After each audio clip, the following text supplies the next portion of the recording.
more the skill set that it should be testing for, where the students have a better chance trying to get through the test. The advanced EMT, there's about 6 skill sets within that over what the basic EMTs currently have available to them. And we have one advanced EMT. We've been tracking how often that skill set gets used in the field, and it's those 6 skills are being rarely used. Quite honestly, I think there was a lack of a lot of thought into that when they did that advanced EMT program. We're seeing the failure rate nationwide. It's not just in Iowa, not just in Woodbury County, and most employers now are not. If the person's already got the advanced EMT, they'll hire them. But if they're not advertising for advanced EMTs, they're just because there's so few of them out there. It would, if you said you have to be an advanced EMT and that's all we're going to accept, it would limit in Woodbury County our pool to a handful. I mean, very, very small number of people, probably less than 5 that could even apply for our job. Well, is there such a thing anymore as advanced, or I'm sorry, intermediate? No, the intermediate skill set went away. So they're just EMT basic and then AEMT for advanced? Right, and then paramedic, and then there's one below the advanced, or below the EMT, which is an emergency medical responder, which that allows the person to attend in the back of the ambulance and also to drive, but can't be alone with a patient. They have to have an EMT or above with them. So how long did the current EMTs have to study and get through the test, even though the failure rate was really high? How long did they have to do that? It was over 2 years, and we did everything. We brought in outside people to help. The whole class studied. It wasn't just my people, but the whole class studied together. We've got students now that have gone through the EMT class, the AEMT class, that aren't even taking the test because the failure rate's so horrible with it. And the bottom line is there's 6 skill sets there that we've used 3 times in the last 2 years with the 1 EMTA that we have. Having the paramedics with the EMTs, the paramedic will already have those skill sets. They'll come with those skill sets that the AEMT would have had. Part of our department's responsibility with fire rescue and the other things that we do, it's unique to get the skill sets we need to be able to do the fire, the EMS, the rescue, the paramedic. So getting all of them rolled into one person is a challenge. We're going to try to run them back through every training institution that's handled that test agrees the test is a problem. Well, do you think our current EMTs are doing advanced EMT work? No, they cannot by law. The 2 current EMTs cannot perform as an advanced EMT by law. They're strictly prohibited from doing those skill sets. It would be a violation of their medical license, and there would be all kinds of problems if they did. They don't even have the tools. When they're working, those tools of that trade are not even available to them. They're not even on the squad with them. Those advanced skill sets tools and the paramedic tools. When there's not an advanced EMT or a paramedic on duty, those tools are taken and locked up. Well, I guess I'm confused at the approval of the salary increase for emergency services operation officers at AEMT and paramedic. I'm not, I guess. Right. What I'm asking for is the EMTs, the 2 EMTs stay the same, with short of the 2.75% increase that everybody's getting. It's the advanced EMTs that would get a 3%, and that would put an incentive for the EMTs to go after their advanced EMT, with the 3% in there, and then a division between the basic EMT and the paramedic of 6%.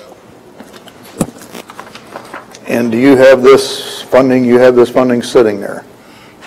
Dennis and I'll let Dennis talk to that from during the budget process. Did we approve that in the budget?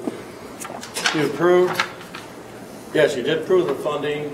You did not approve the actual increases because that was 19,000. Right. So the originals are in there and what the gentleman's being paid now. But I do have a question on that also. I noticed there, when you look through this, I see we come to 46,506 at 2,760 hours. Normal work year is 2,080. Where does the 700 or 680 hours come from? This will be a question, I guess, to Gary. Yeah. Our department operates like the sheriff's department under a 207K plan. We can operate with our employees up to 212 hours in a 28-day cycle. So when we look at their hours that they work about 2,700 hours a year versus a normal 40-hour work employee works about 2,080 or 2,088 a year. I guess why wouldn't they work 80 hours a week for 40 hours a week, 2,080 a year? You got 3, so you're covering 8 hours, 8 hours, 8 hours for 5 days. 2 days you don't have paramedics. And we knew this up front. So why are we paying 2,760 hours when we should be paying 2,080?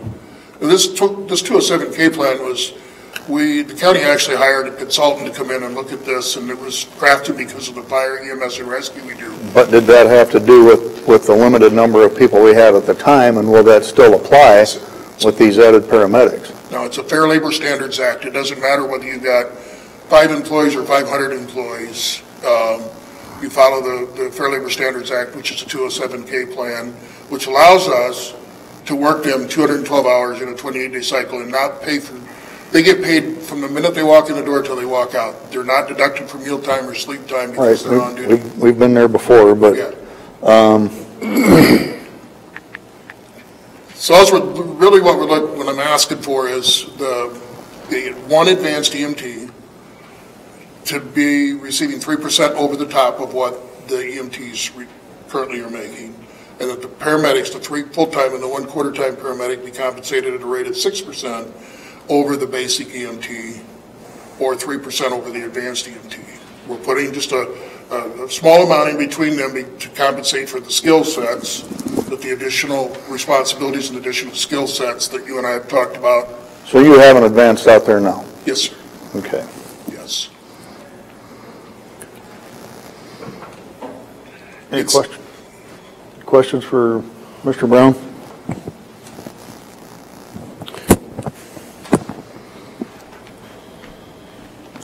So none of the EMTs without the A are the ones in consideration, is that correct? I'm sorry. None of the non-advanced EMTs are under consideration? Correct. They would receive the normal 2.75 that all the other employees in the company. So that would it not as an incentive to go from that to, because I think that was part of the issue originally, is wanting to have some sort of incentivization, if that's the right word. Correct. Right? Okay. Right. And, you know, we talked about all this throughout the budget process, but with everything that was going on in EMS, the salary brackets were moving. We needed time for that to sort of settle out, to let Sioux City get through their hiring practice, figure out what Sioux City or South Sioux was doing, and we've been able to salary survey those, and we think that what we're proposing is a reasonable wage for the hours worked and the skill sets that we're asking for.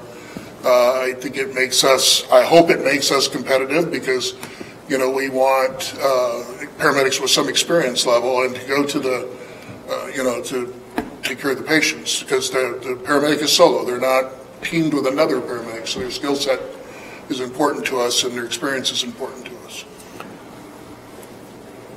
So this is a salary increase of, what'd you say, 3% is what you're proposing? 3% on the For the current advanced EMT? Correct. And 6%. And an additional 3%? Correct. Or 6% over the EMT for the paramedic? Right. 10,575. And I mean, we bannered this back and forth, and I asked to not act on it during the budget process, that 19,000 that we'd asked for improvement requests, just because the dominoes were moving so fast that I needed time to study what everybody else was doing, and so we didn't offer a wage that wasn't competitive where we could hire experienced people, or we were offering a wage that was way higher than necessary. So once the EMTs that are in place now reach their advanced, they would be eligible for this 3%? They would have to come back to the board, yes. But that would be my recommendation, is if they get their advanced EMT, then we can come back and do a 3% bump. And if that EMT goes on to paramedic school, they'd be eligible for for the 6%. I know when going forward, it's going to be hard to hire advanced EMTs. It's just, if I went out today and said, I want only advanced EMTs, I'm going to be limited to probably less than 5 people in Woodbury County or in the region that isn't already full-time employed that might apply. We just did that a while back, and when we took applications for Jerry's position, we had very few advanced EMTs apply, so Okay. I think we had 2, actually. I would entertain a motion. I'll move it. Motion by Potabom to approve the salary increase. I'll second it. Second by Radig. Any further questions or comments? I just really, just in closing, I just feel that these increases are needed to get us to the point with the paramedics that we're going to be competitive to where we can draw in the experienced candidates to fill our positions. Do they actually work all 53 hours a week, or? They work 24 on 40, they work 212 hours in a 28-day cycle. Okay. Under the Fair Labor Standards Act, they work 212 hours in a 28-day cycle without overtime. That's the nice part about the 207K plan. You can cover a lot of ground without paying overtime. So you just add that 6% to the 1685, and that's the new salary rate. Okay. Do we have any comments from HR? Well, so you mentioned Sioux City, and do you know how much they're getting paid at their starting wage by chance? And they're 40 hours, right? They're 40 hours. And their range is all the way from about 35,000 to about 75,000 a year.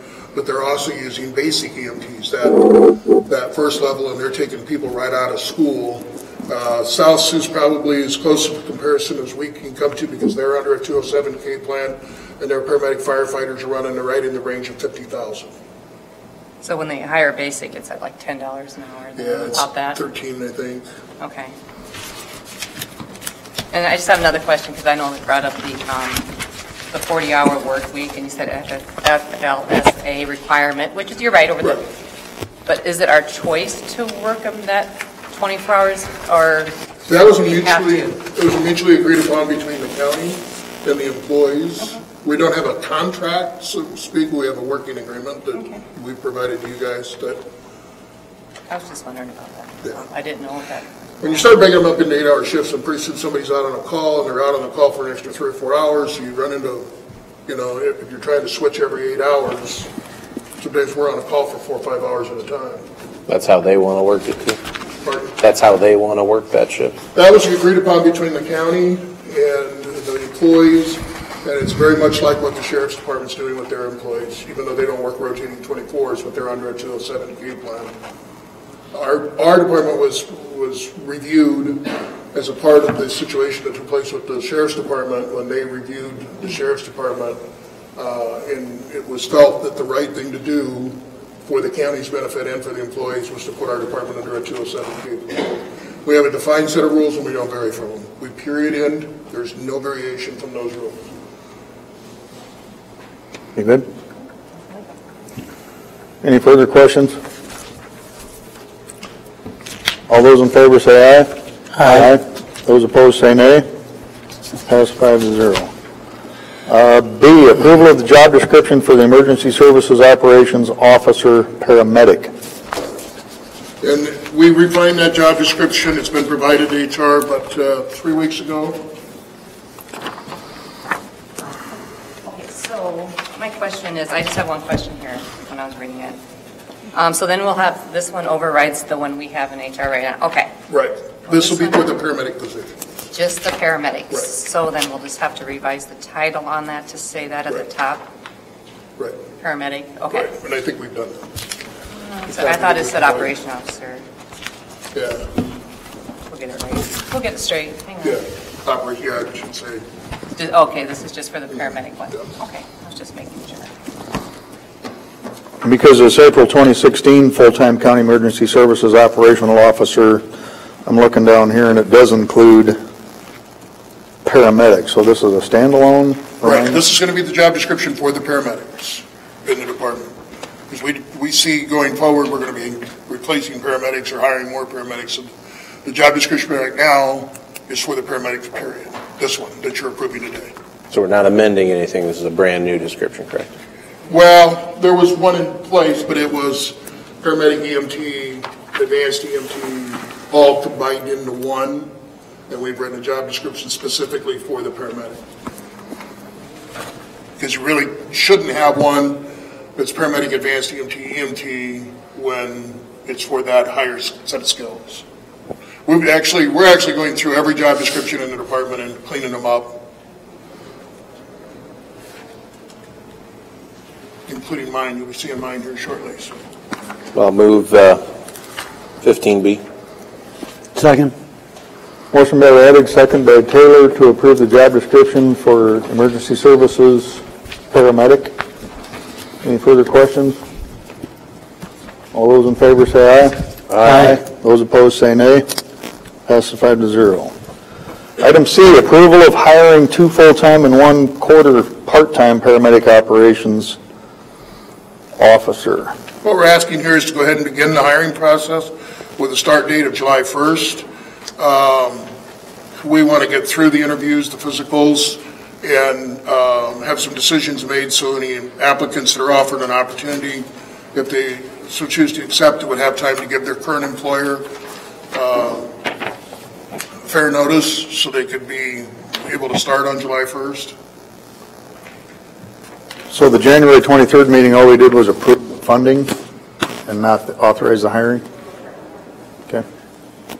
Yeah, because the authorize the hiring, then the hiring won't take effect June 1st, right? Or July 1st, so. July 1st. But it gives us a chance to advertise, interview, Right. get the physicals done, background checks, and if a candidate's offered a job that's currently working, it gives them a fair amount of time to let their employer know. We'd like to have some decisions made by that first week of June.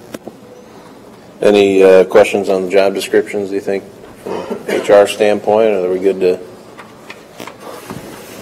I think it's fine as long as it's a separate job description, in addition to not replacing something. I'll move 15C. Second. Motion by Radig, second by Potabom to approve the hiring. Do the positions exist now? No, yes, the quarter-time position doesn't exist right now. We're replacing that employee that resigned from that position with a paramedic. So the two paramedic positions would be new. Good point. So the board have to authorize Right. those 2 positions. So, yeah, Just to clarify, in our payroll system, the paramedic position does not exist. It has to be created based on the actions to hire, and we work with HR to create the actual position in the system. Right, the two new positions. We've got one now, one paramedic position. No, that's not. Well, right. it's That's a position number. Operational officer. Okay, The quarter is the operational officer. Now, you want it to be paramedic, so that's a different organization. But I would believe that we might need a position for the EMT basic level also, because that doesn't exist as far as I understand. I don't know. The EMTA exists, so we may need 3 positions Right. total. I'm not talking about authorizations, I'm talking about the specific Job job description. description. Yep. And we can do that, that's- So now I'm confused. So the EMT, I thought the EMTA was, the EMTA is something that currently exists, but in order to step down, because some folks don't have the EMTA currently, the EMT minus the A, right? Am I following this okay? Doesn't exist currently, so that needs to be codified so that it does. Am I catching up with you? I'm not positive that we don't already have that. We're going to need to do some research. We do not have it. Because it sounded to me like the A was there, and now we're trying to peel back the A and say if you want the A and you want to get paid a little more money, you got to get the A grade with the educational background that comes In the with it. past, we've had one job description that covered all 3, signifying the different levels at the bottom. What we need to do is carve each of those out as a separate job description. Got it. I would say the current job description, 2016, requires an A. So is that something Does that, not cover basic. is that something that we're taking action on right now to, Just to approve the hiring for the new positions that aren't approved yet. Not really, because we're moving the quarter time from an EMT to a paramedic. right, but are we going to need to come back and say, here's a new job classification for the EMT minus the A? Yes. Okay, For the basic. you're right. Yes. And We then, probably need a separate one for the EMTA.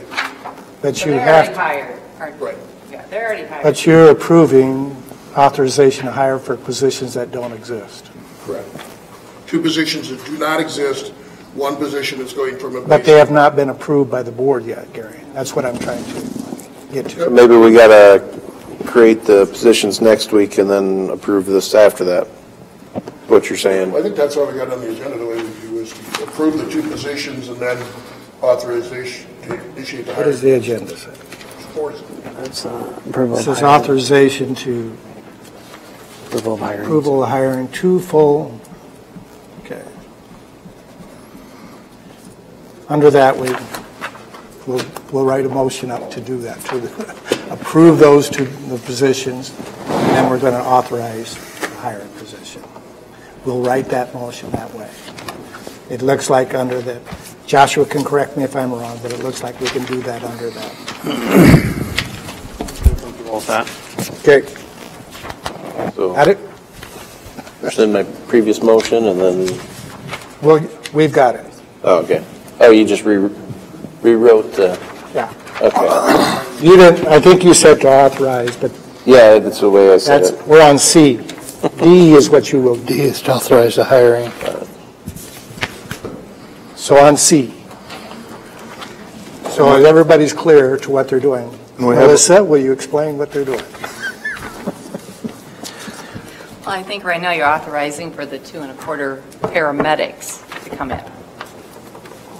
Warrants That's what this approval of is. hiring. And then later you can come back and get rid of the positions that no longer. Well, that'll be a whole thing for Right. next week, is if we get, okay, that's a whole different thing as far as the B goes to get that job description, is we can do that next week. We need to bring forward 2 more job descriptions. Okay. Before we've had them all rolled into one, we just need to do like we've done with this current one that you just approved. Paramedic, that's the job description. EMTA, that's the job description. EMT is. But there's a difference between positions approved by the board and job descriptions. Correct. That's what we're talking about here. Okay. And to be clear, what I'm asking for today is to go ahead and initiate the hiring process of 2 new. That's not till D. That's not- We're on C yet, Gary. Slow down. I'll stand here and be quiet. All right. Thank you. We have a motion and a second. We do. Mr. Butler. Just so the board knows, what he's proposing is going to add more money to the budget. Through a budget amendment next year, we're going to have to come up with some money. And that may be up to $19,000. We want to put enough money to cover 45,000 or 47, but he's raised up to 50,000, with the increases he's requesting you've approved. It's a difference of about 10,000 some odd dollars, correct? So well, I thought we had the 19 in there to cover it. No, we haven't put We the did money not. We in. pulled it out. He told us we were going to do that. We'll It was pulled out with the understanding that after the salary study was done, that we would bring back the results of that, and a budget amendment would be done if the board approved the increase. That was my understanding of what we agreed to. Well, I think we'll survive. I do too. We could make it effective August 1st instead of July 1st. Well, you still make it July 1st, we just got to come up with the money. Unless Right. you want to delay it and then say you're saving the money that route, I think you want to get it started. We'll just figure it out. Well, I'm not uncomfortable approving that amount because if it was 1.9 million and we're sitting here saying that we'll come up with it somehow, it'd be uncomfortable for me. So the way it sits, I'm fine with it. Any other questions or comments?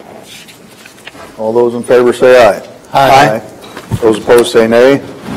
Passes 5-0. Item D, authorization to initiate hiring process. I'll move it. Second. I think we said everything we need to. Motion by Radig, second by Taylor to approve, authorize to initiate the hiring process. All those in favor say aye. Aye. Those opposed say nay. Passes 5-0. Thank you to the board as we grow, your patience, and we get through some of this uncharted territory for me. At some point, I do want to have, and I talked to Gary about this, some sort of way that we can, as a board, I know it's late and there's a lot of people coming from, but a first responder night, I think we need to find a way to honor all those who do some incredible life-saving work. So we'll keep talking. Thank you. Thanks. All right. We are through all of our set times. Building Services, item 16, Kenny Schmitz. Kenny Schmitz, Building Services Director.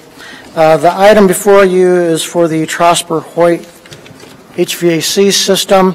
It's an item that was brought to you previously and was pulled from the agenda. The reason, I'd like to give you a little bit of background and why that was pulled from the agenda previously. Joshua Widman requested or informed that we should receive competitive quotes or bids on the project due to the dollar amount, which we have now done. I was under the impression or led to believe at that time that there was a stipulation in the laws that would alleviate us from receiving competitive quotes or bids on that project due to the type of HVAC systems or controls that we currently utilize in Woodbury County.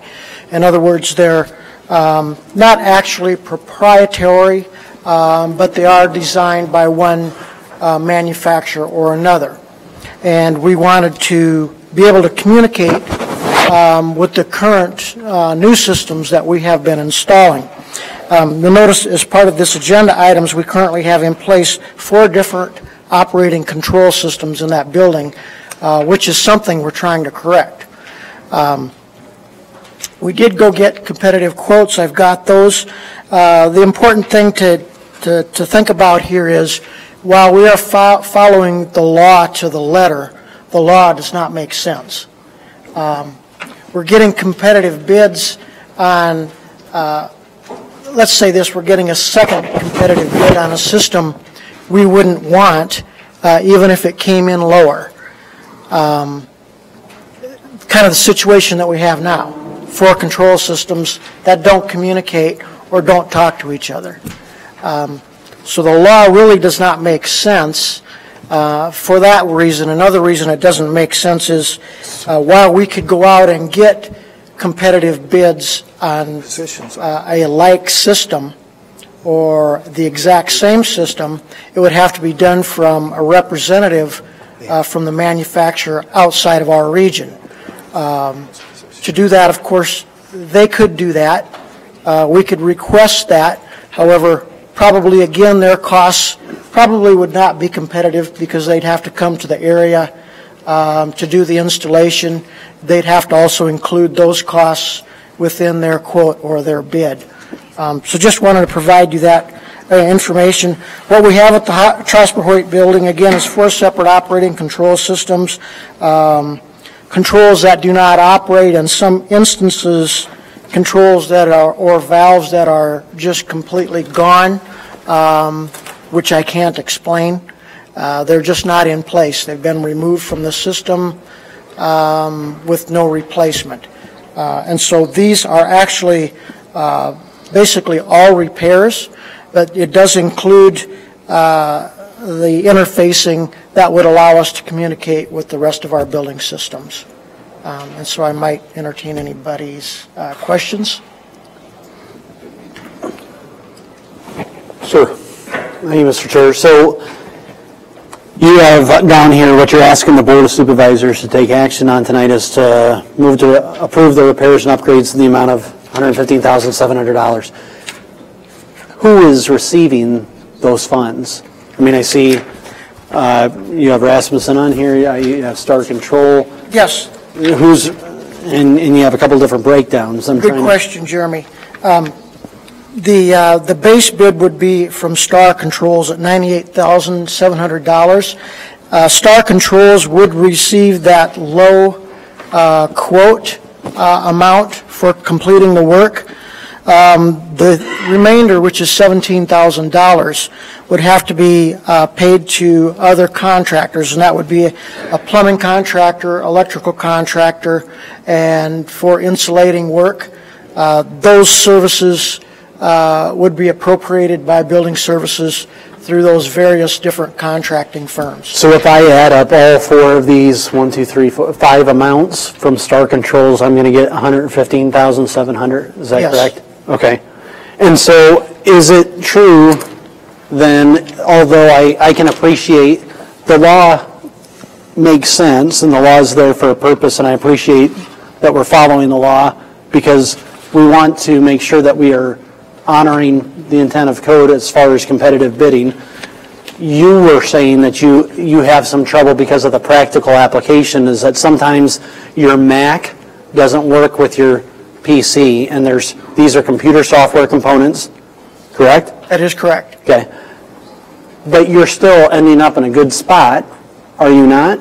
Because it just so happened that in this case, following the law and the competitive bid, which is lower, happened to be the system that is there right now. Am I summarizing this all correctly? Yes, your analogy is correct. But if this one was lower, even though it wouldn't maybe have been as ideal in the operating, we would be taking this because we're following the law, correct? Correct, yes. If we were to go with if the other quote had turned out lower, we would be then working with two different service companies. I just wanted to make sure, because I think it's important. I'm appreciative that we're getting that advice and doing that correctly, even though I know from a user standpoint that there may be issues. But I agree, and just want to make sure that Josh, we did look into the laws deeply. Again, we thought there was some kind of a stipulation, and there is not. Well, and that was my initial concern as to whether that had been looked into or not. I think that if we're presented with a situation in the future, it would be better to, kind of on the front end, get our office involved and design it in such a way that we're clear from the beginning as far as what the requirements are. I'm still a little bit concerned as far as whether we've got a true competitive bid here, based on the fact that the first bid was Already submitted. prior to when you were aware that you needed to get the second bid. But there's kind of really no way to unring that bell, so to speak, and it is lower than the other bid that was received. So we're kind of where we are, and there's not a lot that can be done about that. But going forward, I think that it would make sense to involve our office sooner in the process. I don't disagree, and I think going forward, the law is very clear. So, What is that dollar threshold before you need to have a bid? Is it $25,000 or? So it's actually, they change it every year. It's actually $100,000 for competitive quotes. Well, technically then, Star Control's quote is $98,000. So you are actually under that threshold. The other work you're going to do through your You got to department. look at it as a whole project, though. So Sure. You're not able to separate it out to come out with an amount that's Well, the lower. control project itself was that. and I did talk to Yeah, Josh. we had about that this early discussion on. as well. But Jeremy, I was going to say, other than like PC, Mac communicating, a better analogy everyone would have understood was husband-wife communicating. But a lot of barriers there. But I wasn't going to go there, but thank you, Supervisor Raddig, for your willingness to step out and have a good night at home. So. Well, what you're trying to step away from ultimately is the piecemeal and having everything communicate rather than. Than not. Yes. Right. And the way it's been. I would move approval of the Vesper Hoyt HVAC system at $115,700. second. Motion by DeWitt, second by Ung. Any further questions for Mr. Schmitz? All those in favor say aye. Aye. Those opposed say nay. Motion carries. Thank you. Thanks, Kenny. Item 17, secondary roads. Review and discuss possible changes to county dust remediation policy.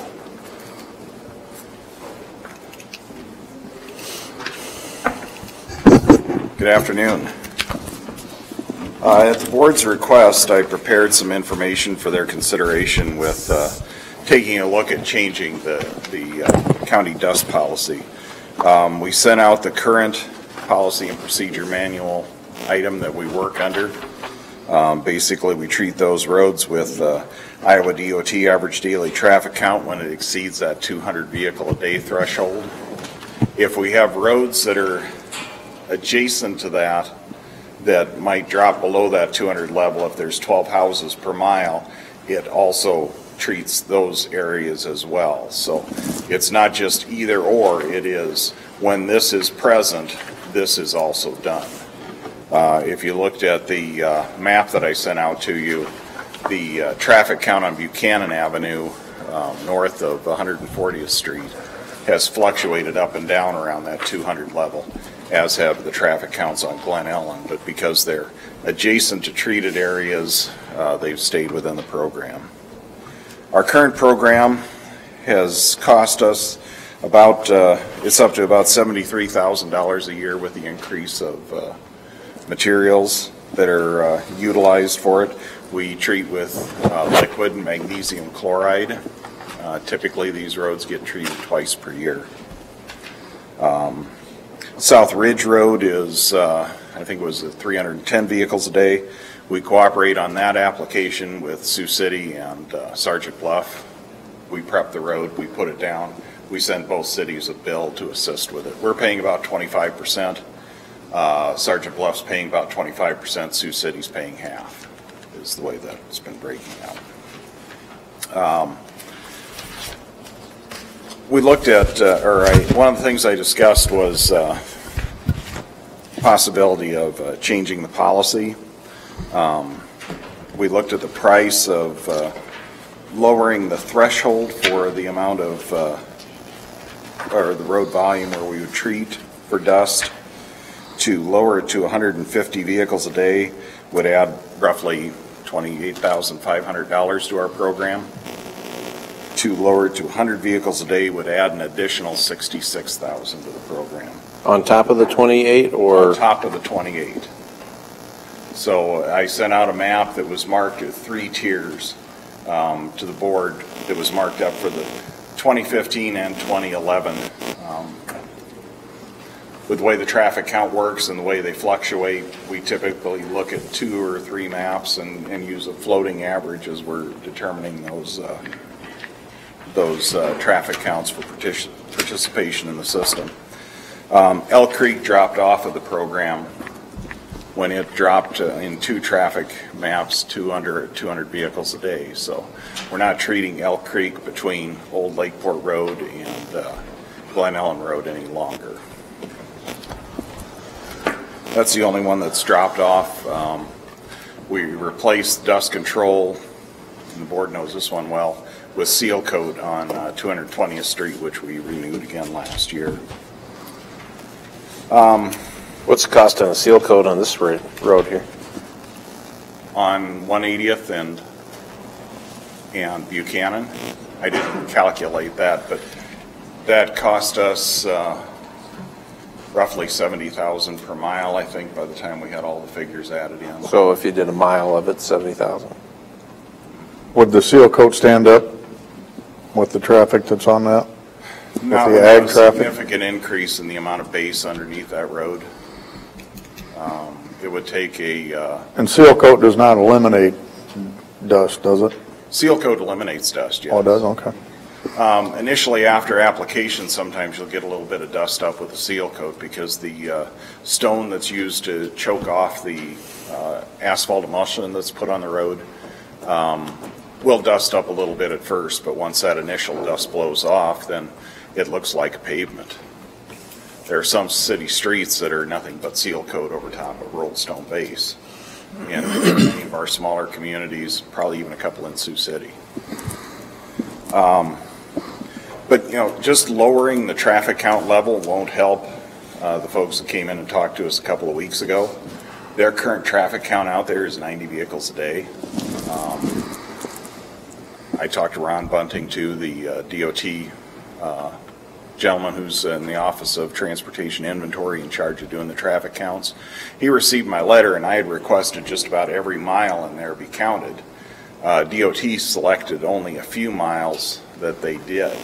And the only counter that they put out in the area was just east of Buchanan Avenue on 180th, and that, on the day it was out there, had a raw count of 93.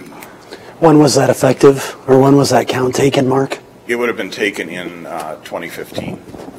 So what are the chances that in 2016, 2017, and so far in 2018 that it's higher than 2015's count? Well, again, when we do the 2019 counts, the request for special counts will be coming out in October of this year. I'll write another letter with an even deeper explanation of why I want some of those roads in that area counted again. So that would be when those would be done. But I'm sorry to cut you off, but I just wanted to make sure, when you say that it wouldn't help them because they're at 90, it could be that they're at 120 or 155. I mean, if you're using the 2015 and we're saying 2018 is exactly as 2015, then I'd see that that's the case, right? But I just wonder. Our policy does not have a provision for adjusting that count in between Iowa DOT counts. Now, I also gave you some language on ways that we could do that, so that'll be coming along. I can just jump to that right now in the presentation. There were a couple of proposed ideas I came up with. I also sent the board the Iowa Administrative Code section that governs the definition of fugitive dust and when dust needs to be treated, and then the DOT's operating instructions for their, or not DOT, but DNR's operating instructions for their people who come out and respond to dust control complaints. That's titled the Program Implementation Guidance. And it sets, that program implementation guidance sets a traffic level of 30 vehicles per hour as being the threshold for when fugitive dust would need to be mitigated. So to deal with counts in between the DOT counts, that comes down to recommendation 2 of the 2 possibilities I proposed for additions to the dust control policy. And the way I wrote it is, traffic counts exceeding 30 vehicles per hour for 1 or more hours per day for 5 or more days during a 7 to 14 day traffic count. And what this would do is allow us to set our counters out and have some measurement for when the dust is hitting what DNR considers its action levels. Now, the possibility would be to maybe set that at 25 or 20 should the board choose to, and exceed the standards, but this would meet the standards of the DNR for controlling fugitive dust. Mr. Chair? Yes, sir. What would be the equivalent of what you're proposing there? Going from the 200 to the 150 on the vehicles per day, what would be the equivalent on what you're proposing here on the vehicles per hour during 1 or more hours per of the? My math is, I was kind of an English. It doesn't equate 1 for 1 with what we're doing here. What these sections do is we're departing away from the DOT traffic counts altogether. They've been the only metric we've used in the past, and they've been a consistent metric for the county. But if we're going to start using our own counts, we can get detailed counts over a short period of time. The DOT counts are what are called average daily traffic, and what they do is they take the raw traffic count that's taken from counters, and you've probably all seen them out on the roads at one time or another. There's a hose across the road, and there's a device that catches every time a wheel crosses that path. And DOT has permanent counters that are staked out throughout the state. They're on gravel roads, they're on city streets, they're on state highways, and they're on interstates. So for a given class of road, let's say a count is taken on July 1st on one of our roads.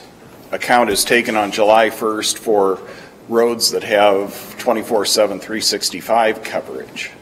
And in that 4-hour period or 24-hour period that counter is in place, it's compared to those permanent counting stations, multiplied times a factor that gives what the average traffic is, because any road can have a huge traffic count on a big day when a farm operation's going on, when there's a sale, when there's a tractorcade.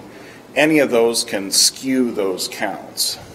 So the DOT uses that factor of the permanent counts to determine what the average daily traffic is on our individual roads. So if you're going to use a short-term count, which is what we would perform with using our counters, you need to use some other factor. And again, this is where I fall back on what the Iowa Administrative Code and the DNR's action levels to determine whether or not we should make an adjustment in how much, or whether or not we put down dust control. I didn't state that as eloquently as I would like, but basically I'm not adjusting for average daily traffic anymore. We're looking at those peak counts as another criteria and setting a level for those peak counts. But you've got two different parameters here, right? Right. Traffic count in excess of 300 vehicles per day, and is it an or then for the second one? It would be if either case applies. Okay. And the reason I use the 300 per day larger than the 200, we all know that during the main part of the summer, traffic is typically higher than it is through the winter months. So it's a little higher bar for it to cover in looking at a peak traffic count in the periods where we usually put down dust control. And again, we look at that as during the summer months between mid-May and mid-October are the periods we cover. I have a question. Do you think it'd be out of the question to say, why isn't it at the same number? I mean, I know that it's higher, but that higher vehicle per day count is going to cause that much more dust, whether it's... I don't think it's fair to use the same average daily traffic count for a peak count, one that's a short duration count that's not adjusted against the state average. Because again, you can have 1 and 2 day events that inflate that coverage and then would inflate costs to the county road budget in addressing it. But those have to be for 5 consecutive days at that higher bar, right? That was what was proposed here, yes. 5 days during a 7 to 14 day count. So if it fell at 199 or 299, then that would not count? That would not count if that's what we set the parameter at. If you chose to set the parameter at the 200, then that's what would apply. Again, this was recommended language based on our knowledge of traffic counts. We do have other roads that could see similar issues during similar times of the year. We have at least 4 large cattle operations out there, including the one on 180th Street, one near Odo, one near Anthon, another one southeast of Mobile that would also tend to be traffic generators. So this is something where once something like this is implemented, there are other areas that may qualify or register complaints for the same type of issue. I still have the question I had 2 weeks ago from you. You're saying vehicle count per day. Yes. And you're still saying a car and a semi are a vehicle. That's correct. And I mean, and it just boggles my mind that we would think that, I spent enough time on the farms. Back then, everybody had a car and a pickup and maybe a cattle truck periodically. They didn't have these semis rolling up and down the gravel roads. But the weakness is our ability to meter those. The technology that's used for our counts, including the ones that are used for the county count, don't differentiate semi versus car versus pickup versus tractor. We can make guesses on whether it's farm equipment or a semi based on speed. I sat out there a couple days. Speed wouldn't even eliminate some of them because you would think it was a car the way it's rolling down the road. That's what just boggles my mind. When you said the state counter counts how many wheels drive over it. Right. I'd say if a semi drives over it. That's 5 axles. Yeah. Yeah, but what that's recording is 2 cars. Yeah, that's not even close either. No, it isn't. It isn't close because we all know the eddy effect that follows a truck. Yeah. But that is a limitation with the counts. Every county engineer in the state would tell you that the DOT traffic counts are a good indicator of level of traffic, but they're far from perfect. But they are a standard that's uniform across the state of Iowa and relatively uniform within the county, since they're all taken within that period.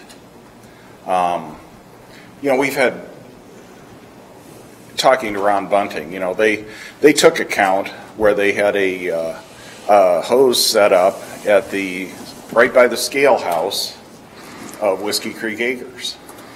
It gave a traffic count of 252 raw vehicles going through it. They threw that count out because they believed somebody was messing with the meter. We had our own traffic counters at Lynn County, and we took photos occasionally, and this is why when the county's doing a count, we do a 7 to 14 day count, because somebody wants to just drive by the meter just to inflate their count, gets tired after a couple of days. I mean, we honestly saw tracks back and forth over our hoses. Well, we're not advocating that somebody's out there doing that here. We're not. But again, that's again why we set this the way we did, so that we're actually seeing what the traffic's doing.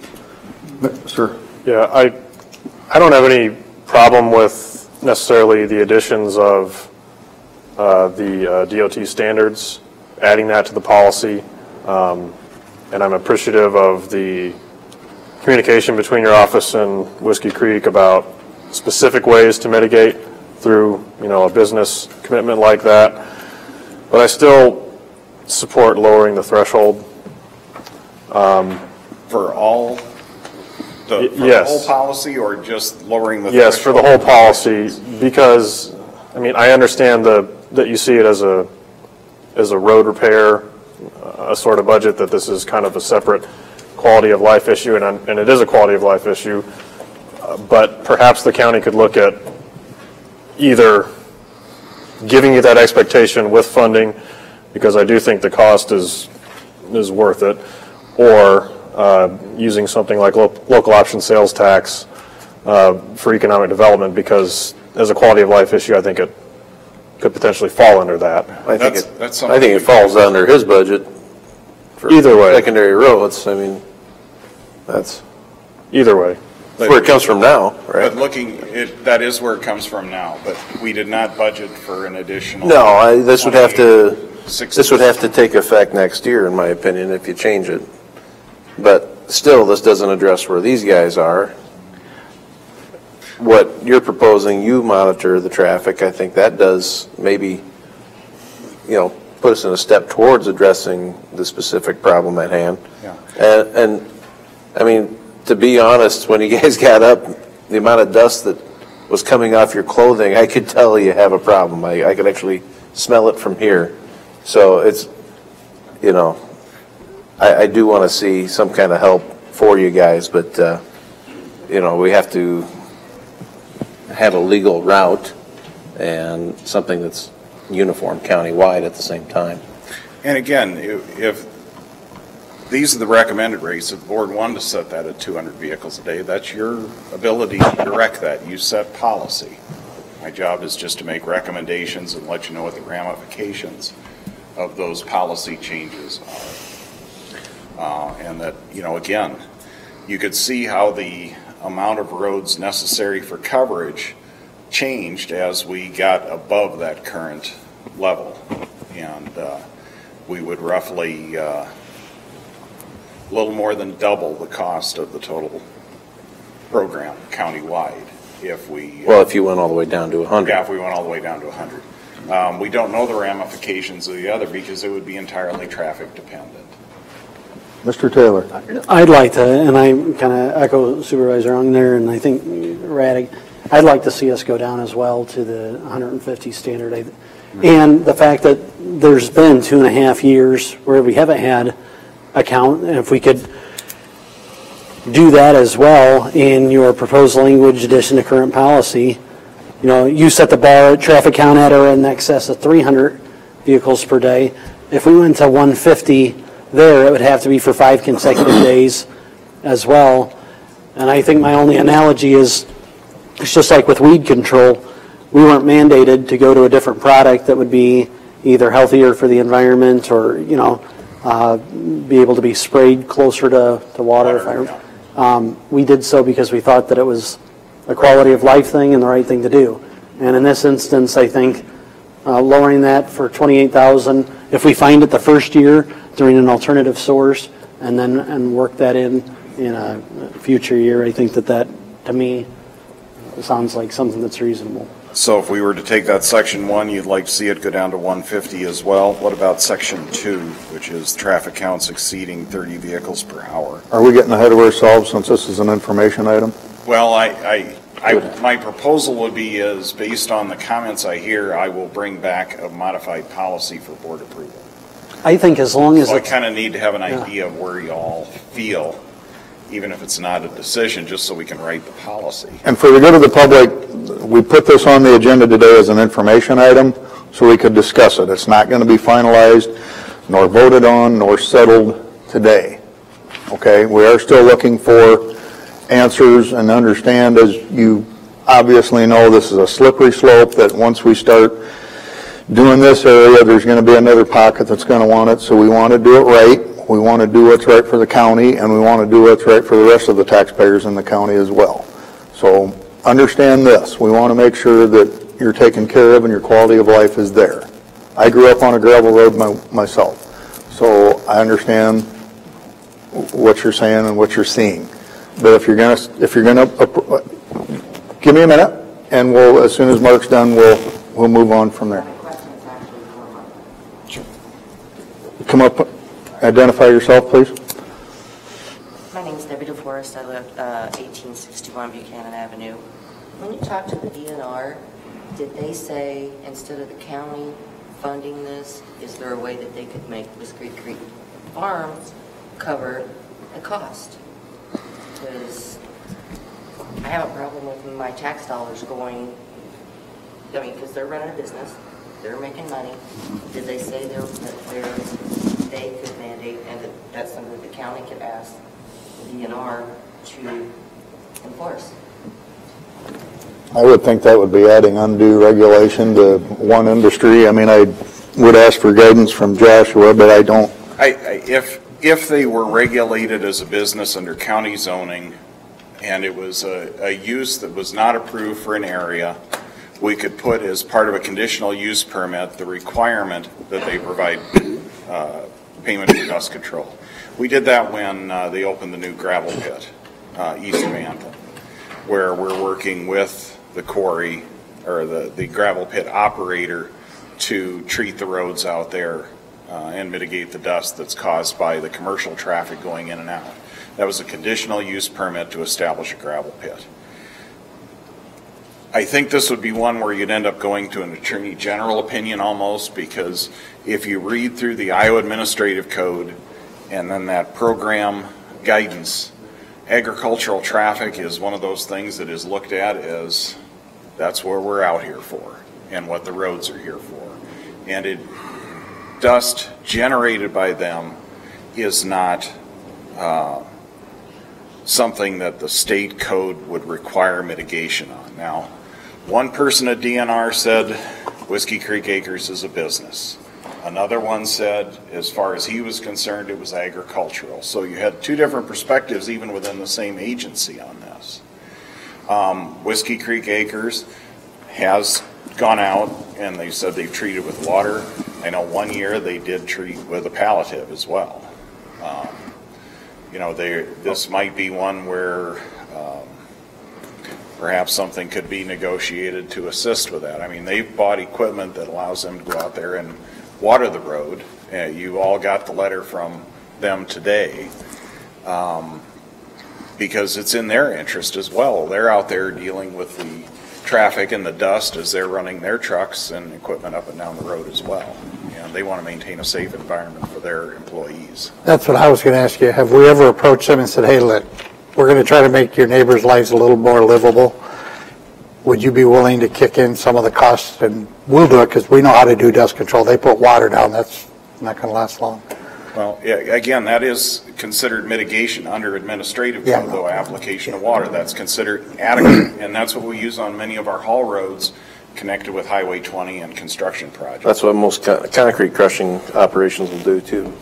It's water application. Yeah, short term. Well, it is. You end up applying 3 times a day instead of 3 times a summer. And, the water application also can help the chloride. The chloride is present. That's not something that is typically looked at as our job to go out and bend a business, whether they're agricultural or otherwise armed, if it's not contained within a county ordinance. Now, that's not to say that we can't call and ask nicely. That was my suggestion. But we also want to make sure that something like that's within our policy too. Then in an effort to get out and enjoy the last evening before we hit winter again, can we get some recommendations to Mr. Nara so that he can bring something back to the board? Sir? My 3 would be the board level go to 150 vehicles per day. And then on the proposed language addition to current policy, it would go from 300 to 150 as well. And then it would stipulate that it's an or between numbers 1 and 2. Maybe it does already somewhere. It is an or the way the language is written, as far as I'm concerned. If either condition is present, both don't have to be. If either condition is present, you could have a peak of 30 vehicles per hour for those 5 days. And then how much heartburn would you have going from 30 to 25 vehicles per hour for 1 or more? I mean, it doesn't lower it that much. And I know that. I could, 25 would have probably gotten them in on a couple of days there, just looking back at what the count was in that period. I think that's fair language because it's either one of those. I mean, it's either the 150 vehicles per day for 5 consecutive days if they're putting their counters out, or that excessive of 25. And again, when the next DOT traffic count does come up, and that will happen for us in 2019, we'll be asking for these roads once again. And it's nothing I can force DOT to do, obviously, because they skipped some really key miles in the program. I tried to explain to them that, this is how we make decisions on road improvements. And it's frustrating when they then don't get all the counts that we'd like to. But this policy is going to say that if there's a claimant out on a road that says, like these folks are, that there can be a process that would be more iterative than waiting for that traffic count. Correct. Right? They could say, we would like your counters to come out and then for you to provide a report back to us so that there's not, well, that was 2015, now we're waiting for 2019. So I think that this is a good thing. I know it adds to your budget. That language I can live with as far as that was the best I could come up with that met the intent of the DNR administrative code, I felt. I can support that, but I would just ask, in the interim, Joshua, could we use local option sales tax until it's budgeted? I can look into that and have that answer by the time that we have this on the agenda. Okay. Well, the board can contribute from outside other sources to secondary roads. We've done that in the past with either bonding or we funded the dust control and road improvements that were done for CF Industries out of a separate fund. I think if it's more, if it's an economic development. Some of it was local option. Yeah, local option has to be for economic development. Okay. That's been pretty loosely defined in the past, so just a question. For the audience, is everyone here from 180th and Buchanan? Got some things I'd like to say. Okay.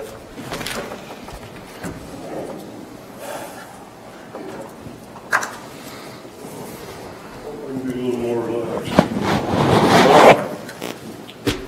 You can see he don't want us to have it. You can see about what he's going through. I was the county survey chief for Woodbury County for 36 years. This has gone on forever where they do certain places that don't meet the policy, and some they do. Now, last time I pointed out that there's 2 houses on that 120th Street that they did solid, and he got up there, and when you guys asked him why, he said because it's high traffic. There's 130 cars a day on that. 2 houses that don't even meet the policy. It's been going on up there forever. There's Glen Ellen has 90 on the one end. He said last week, or 2 weeks ago, whenever, that our traffic count was 175. Now he says it's 90. It's quite a difference. I live on 180th, east of the corner of Buchanan. There was never a traffic counter there. He says there was. There wasn't. I would like to think that we're moving forward and we're getting somewhere, so. Well, we're never going to get it as long as he's making policies that he gets to. Well, Mr. Nair comes to us with recommendations and the board acts accordingly. And I think Mr., you didn't identify yourself, Mr. Hartsfield. I know who you are, I just want to make you say it. I'd be willing to take all of you, any of you out there in the county, Well, and show you. I think we're moving forward. I think we've got a general idea that. I would think you need something for the semi-traffic. We've lived out there and we've never asked for it till the semis got bad. You know, that's the problem. They're hauling out corn stalks, feed trucks. It's not as bad as it's going to get, but whatever. Appreciate it. Thank you. To clarify, Ron Bunting of DOT is the one who reported that they had a hose out there for a 2015 count east of Buchanan Avenue. I can only go by what he tells me. The 175 vehicle a day count was taken with our meters, not the DOT meters.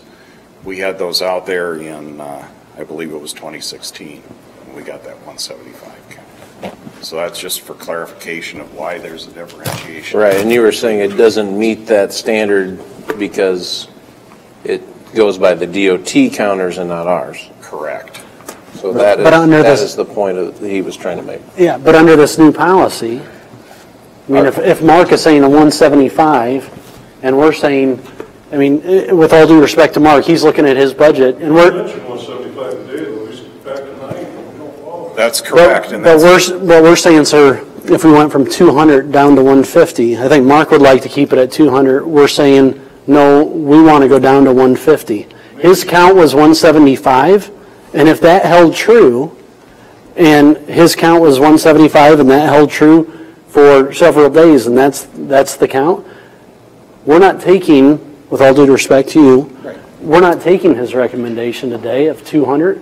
We're saying go down to 150. It sounds, and it's just an initial, right, of his 2016, it sounds that this policy in your area would actually now qualify, whereas it wouldn't before. Correct. So I just want you to see, and him saying 300 vehicles per day on that other one, we're saying no, we want to be consistent and be at 150 as well, even if it's for a shorter duration. So I just hope you see we are trying to wrestle a little bit with, you know, striking a middle ground. That's correct. And again, you know, it is our job to make recommendations. It is the board's to set policy. So, but you need to be informed of the ramifications, the costs, and everything appropriate with it. And that's part of good decision making on both our departmental and the board's part. So. Well, that's where, you know, taking 28,500 for the 150 per day, I mean, we're going to be stealing it from something else, probably gravel. Probably gravel is where it'll have to come out of, because the road maintenance budget is a budget that's used at 100% or above. Typically, when we do things like crushing the concrete, that's because I have a little extra money left over in some other budget area. For instance, we budget for a $3 to $3.50 diesel fuel. This year, the cost's been under $2.50. So we've got some money that's allowing us to put more money toward improvement of the roads and not just operational issues. So we're able to make those adjustments in the spring, which is why we hold off some of those projects like crushing concrete for aggregate into the spring. Mr. Nair, do you have enough direction to go and Yes, bring I something do. back to the board? Come back. Were there any other parts of the policy, the current policy that the board was concerned about? I think our detour and haul roads is pretty self-explanatory. When we set an official detour, we spray them. What is the actual route that most of the truck traffic takes? Is it 180th then down? Typically, there's a calving operation that's just west of the Prairie Hills facility. that's owned by Whiskey Creek Acres, and their main operation is at the corner of 180th and Charles. So they're running that 180th and Buchanan pretty consistent. They're also the folks that are the tenants at your county home farm. Sure, yeah. When they harvest there and pull silage, all that acreage is going back to their main facility there. Because it, might not be too bad an idea to see about seal coating some of that path in the future. And I know we'd have to come up with a cost share agreement on something like that, unlike the other. But my worry with seal coat is we've only built one road that would be ready for a seal coat that would have any chance of staying in place. The reason we didn't seal coat the roads that we used on the CF project was because when you treat with chloride, you can go out and you can make corrections when that starts to washboard. With seal coat, as you saw, as 220th Street deteriorated after 9 years of service, about all you can do is go out there and throw pothole patching material in the holes, and you never really are able to do anything to improve that ride quality without destroying the whole thing. The road we built on Andrew and 240th, where we used GeoGrid, where we used coarse stone, and then we used a gravel material to choke off the top of that course. Now that's a road that would stay in place. It's built for trucks underneath, and we're putting a permanent dust control on top of it. On 240th, we went in and treated the base with a chemical additive that helps stiffen that base in the same manner that the GeoGrid and heavy gravel does.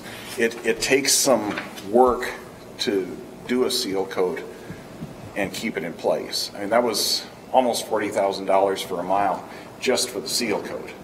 That doesn't include the scarification and blending of the chemical additive we used down there. That's how we got up to $70,000, the additional labor that went into that. So seal coat isn't necessarily what we want to look at out here. Chloride is actually better long term. I think we've talked about it enough, Mark. I really do. I would like to think that we're at a point where we know we're moving forward and the public is aware of that and knows that we're looking at it. And probably come back next week. I'll be out of town next week. I can bring it in myself on May 3rd, or I can send it to the board next week so that you can review it, and if there's any other comments with these changes in it. I suppose I could have Ben come in if that would be satisfactory. If I think we've talked about it enough. Okay. Yeah. I think we could vote next week. Very good. We'll make sure that happens. The only other thing we have for next week is approval of a set of plans for a bridge replacement. So I'll get this modified and we'll send it in. thank you. Reports on committee meetings.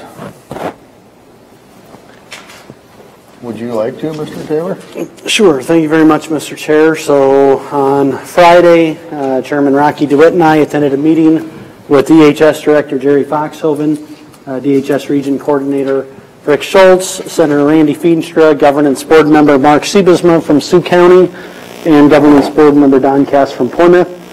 I had called Senator Feenstra when he texted me that the April 13th meeting was happening. I called the CEO of the region, and I suggested that 2 non-governance board members attend. That way we wouldn't have a quorum, and it wouldn't be a public meeting as was requested. I learned that it was a request of one of the governance board members that it only be the chairs, and that had come from either Senator Feenstra or Director Foxhoven. I called them. They said that their concern was simply that it was not a quorum. So we showed up there together, and you can take it from there if you like. It was a cold day and you didn't need the heating system. So I was threatened with Plymouth County law enforcement to remove me by Supervisor Cass, and he asked, who are these 2 gentlemen? I said, this is Director Foxhoven and Rick Schultz. So with that, we refused to let them dictate who was going to represent Woodbury County, and went from there. We acted above reproach. and politely. And so the animosity that Director Foxhoven shared, we tried to not return and tried to be gentlemanly and respectful. So that was the opening, and I'm sure you've read in the paper some of the comments that came from Director Foxhoven, and you want to share anything else from there? Not really. I mean, it was relatively contentious, and at best we agreed to disagree. So I think we should leave it at that. The only other comments that I'd have is it's clear the DHS director did not believe that there was the authority to exempt Woodbury County, and had stated since then in the paper and in that meeting that Woodbury County may be required, in his opinion, to stay in Sioux Rivers. And with that, I think that we may have a disagreement with that as a board. Rolling Hills today, Cherokee County voted to accept Woodbury County into Rolling Hills. That's July 1st of 2019. Today, Buena Vista voted their board unanimously to accept Woodbury County into Rolling Hills as of July 1st, 2019. I think that's very good news so far. The only other thing I'd add is that Unity Point had signed a letter, our hospital, on behalf of Woodbury County being exempt from being in that region this next year, as well as Siouxland Mental Health, so our largest hospital and provider. So still hopeful July 1st, 2019, it'll be a better day in Woodbury County. Any other reports? With WCICC, but there wasn't really a whole lot other than look out for the software upgrades. Yeah, seems to be some disagreement on what may or may not work even with that. And really? So, more wait and see. And they're working hard on the Centennial topic, but everything sounds like it's on track and going well. Good job on those on the Centennial Committee. Thank you. Welcome. Do you have anything to add? Other than we had a good Centennial meeting earlier today. We're firming up the list and checking it twice. Checking it twice. Awesome. Every member's checking it twice, so that's a lot of checking. It's, we always are up against the hard break of an hour, even though we meet once a week now. So there's a lot to nail down as far as the little things like the prices of the souvenirs, if you want to call them that, and the schedule for visitors and tours and all that. So anything else? Just April 25th, reserve seats for the banquet, which will take place in the Rotunda. Our historians will be in attendance. We'll have tours throughout the week, and I think May 4th is our virtual tour, so the first smartphone tour, and it's pretty cool. It has a History Channel-like quality to it, so I think it'll be good. That's all I got. Any further citizen concerns?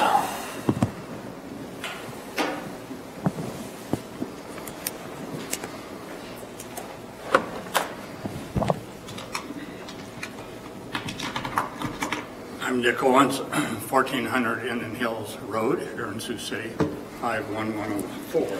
A couple of questions. First one is, when you put the budget together, you were thinking the levy was based on a higher number of dollars than if you had stayed in Sioux Rivers.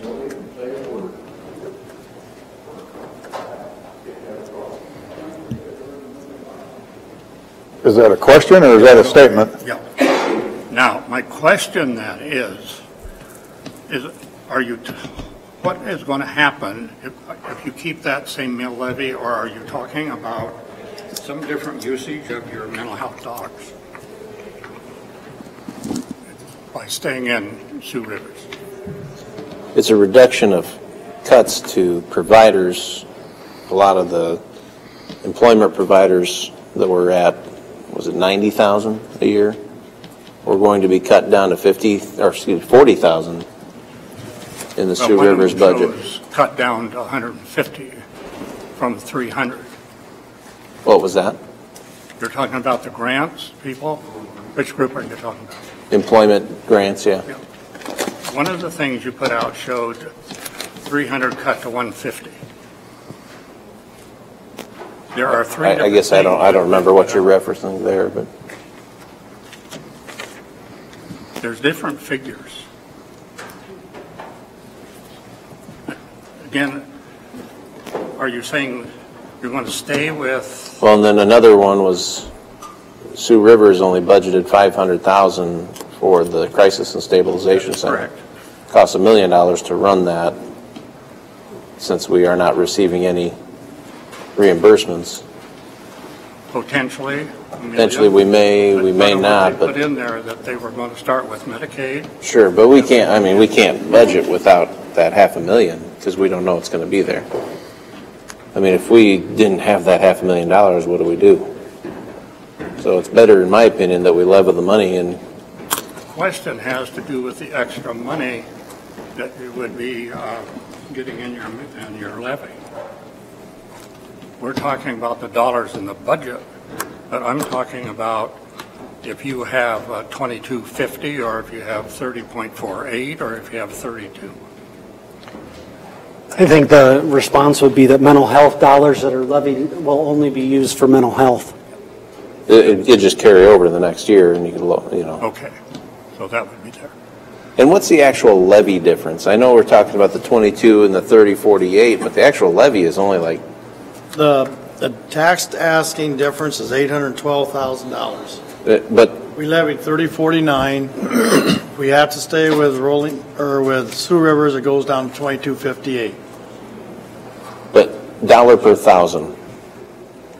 I don't have that. I can just tell you, I'd have to recalculate it out. Okay. But. Because it was only like a few cents per thousand on the actual levy, if I remember right. 28 cents per thousand, was it? There's some options we're going to have to talk about down the road here. We're still recalculating where we're going to go with this levy, also what we do with the money that would be excess. Because we did levy 3049, we'd have to drop 2258, but we have options where we can go with that. And Sioux Rivers went to 2258 in an effort to burn down reserves? Correct. Yeah, when you look at the two budgets, there's almost $1 million different. I mean, now we're talking about budgets, not what benefits. Sure. Okay. But when you say, when you say $1 million difference, are you talking about the spending level in Woodbury County? No. Okay, so. That's the 300 or whatever, or 3. Okay, so Sioux Rivers has set a budget for this next year for Woodbury County, which is approximately 3.4 million, which includes administrative costs. Okay, so 3.4 million. Correct. Okay, thank you very much. I think that's important. Last year it was about 4.3 million. Correct. So there's about $1 million in reductions program for Sioux Rivers. Correct. Thank you very much. The other question, I know this is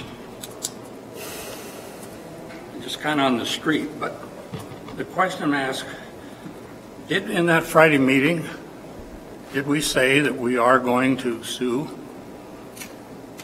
DHS? No.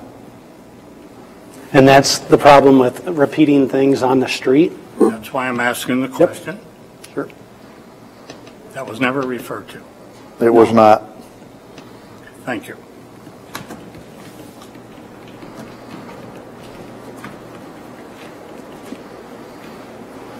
Are there any other citizen concerns?